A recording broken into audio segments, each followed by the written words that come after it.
Hello students, चलिए start करते हैं। Miscellaneous exercise of probability chapter number 13 का क्वेश्चन नंबर 10 देखते हैं क्या है। How many times must a man toss a fair coin so that the probability of having at least one head is more than 90%। ध्यान से सुनो question क्या कहा है, इंपॉर्टेंट क्वेश्चन है।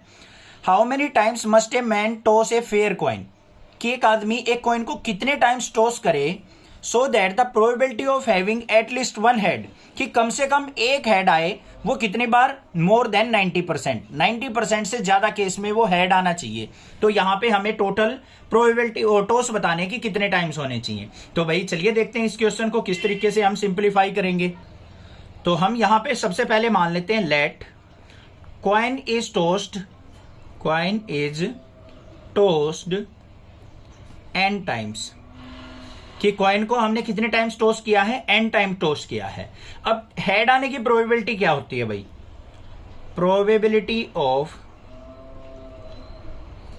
हेड आने की प्रोबेबिलिटी क्या होती है 1/2, और वही टेल की भी प्रोबेबिलिटी होती है हाफ। तो यहां पे probability of getting no head, क्या कहा है उसने, प्रोबेबिलिटी ऑफ गेटिंग हेड आने की तो निकाल ली हमने, प्रोबेबिलिटी ऑफ नो हेड, कि हेड ना आए, उसकी प्रोबेबिलिटी क्या होगी 1/2।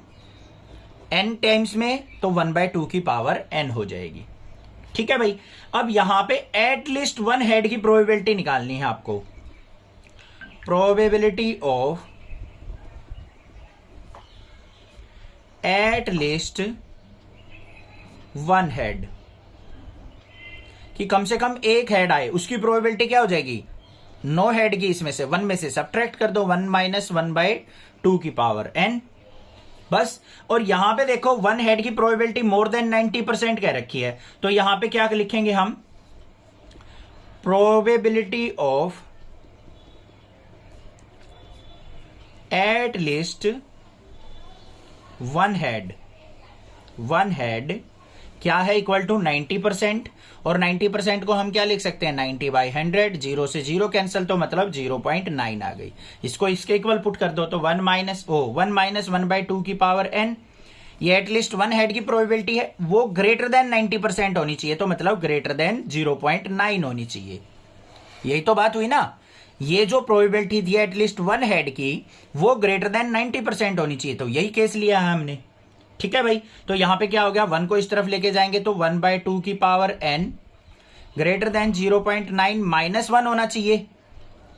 बट इसको अगर मैं लिखूं यहां पे से, इसको चेंज करूं, यहां पे माइनस का साइन रहेगा, तो 1/2 की पावर n, ये साइन क्या हो जाएगा, लेस देन का, और यहां पे क्या हो जाएगा 1 - 0.9, साइन चेंज हो गई हमारे।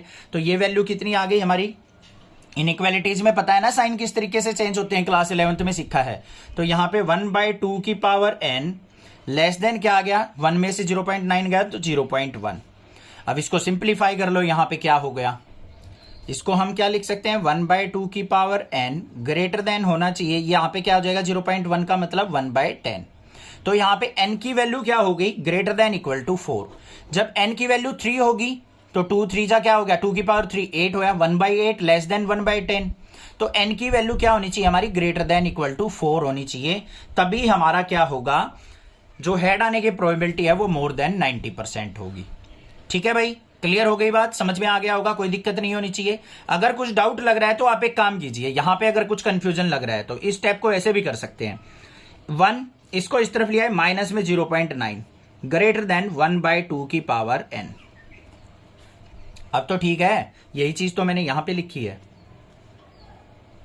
क्लियर बात, अब कोई दिक्कत नहीं होनी चाहिए। यहां पे n की वैल्यू देख लो क्या क्या पॉसिबल वैल्यूज हैं।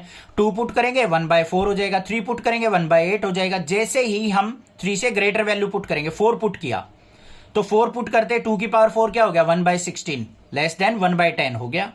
तो यहां पे कंडीशन ठीक हो गई। तो मतलब जैसे ही हमने 4 पुट किया, मतलब n की वैल्यू इक्वल टू 4 भी हो सकती है और ग्रेटर देन 4 भी हो सकती है। तो ये हमारी पॉसिबल वैल्यूज हो सकती हैं जब हमारा हेड क्या होगा, एटलीस्ट मोर देन 90% होगा। अब समझ में आ गया होगा, कोई दिक्कत नहीं होनी चाहिए। कोई भी प्रॉब्लम लगे आप मुझसे पूछ सकते हैं, अदरवाइज नेक्सा क्लासेज को सब्सक्राइब जरूर करके रखिए। Thank you students for watching your channel Nexa classes.